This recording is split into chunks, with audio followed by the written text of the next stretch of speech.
अस्सलाम वालेकुम की हाल चाल ने मेरे भैन भाइयों उम्मीद करना तुम ठीक हो। सो अलहमदुलिल्लाह मैं ठीक ठाक हाँ। तो अज का व्लॉग शुरू करने से पहले मेरी एक छोटी रिक्वेस्ट है कि मेरी वीडियो लाइक किया करो और मेरे चैनल को सब्सक्राइब कर लो ताकि मेरे आ रहा वीडियो थोड़े तक आसानी पहुँच सके।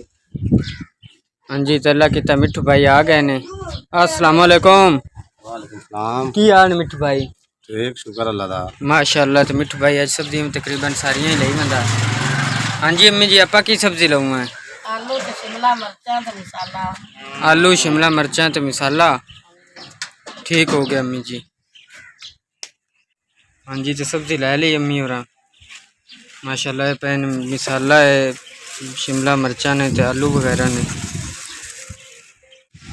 हाँ जी तो अम्मी और शिमला मिर्चा तो प्याज पा दिते ने विच। हाँ जी अम्मी तो धुप भी बड़ी तेज लगी खती। हाँ जी धुप भी लगी खड़ी उन्हें पा दित्तियां ने दुआ शिमला मिर्चा ते प्याज पा दिते ने तो धो के आलू पा दिता नाल तंदूर पा लेने रोटियां ला दिसा। भरजाई तेरी अज घर को नहीं हो चली गई लेवर ले थोड़ा जा काम लब्बा उधर चले गई है। तो मैं क्या मैं आपे तबीयत भी नहीं ठीक है तो मैं चलो माड़ा मोटा मैं ही कर लवा चला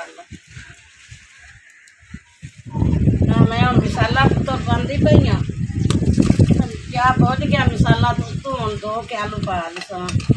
ठीक है 10 मिनटा तो ला लिसा सालन पा दिया तू धोखा पाऊँगा मोर रोटियां ला लिसा। ठीक है चला किता अम्मी जी हवा भी चोन हूँ गुल पई है चंगी तेज चोन आसरा हो गया हूँ। हाँ जी अल्लाह का शुक्र है भी लाख लाख जरा इतनी गर्मी तो बैठा भी नहीं से जाता अल्लाह का शुक्र है जरा हवा घुल पई है। आलू गांधी पई ते सालन दे पकद्या ताई मेरा पुत्र तंदूर बाल जासी झुका में पा छड़े। जी तो अम्मी और मतलब तंदूर बाल दिता है तो सालन पकाते पे ने सालन तो पकते तो अम्मी और आते भी तंदूर बाल जैसे तो मोर तंदूर तो रोटियां ला लिसा। हाँ जी अम्मी जी सालन तैयार हो गया। हाँ जी तैयार है सालन।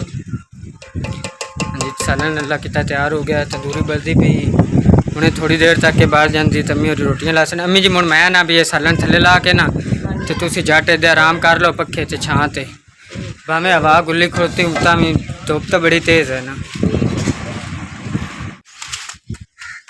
हाँ जी अम्मी और रोटियां लाते पे ने। हाँ जी सालन हो गया है रोटियां लांदी पई जा मेरे बहन भी राह खानी होवे जी बिस्मिल्लाह के खा।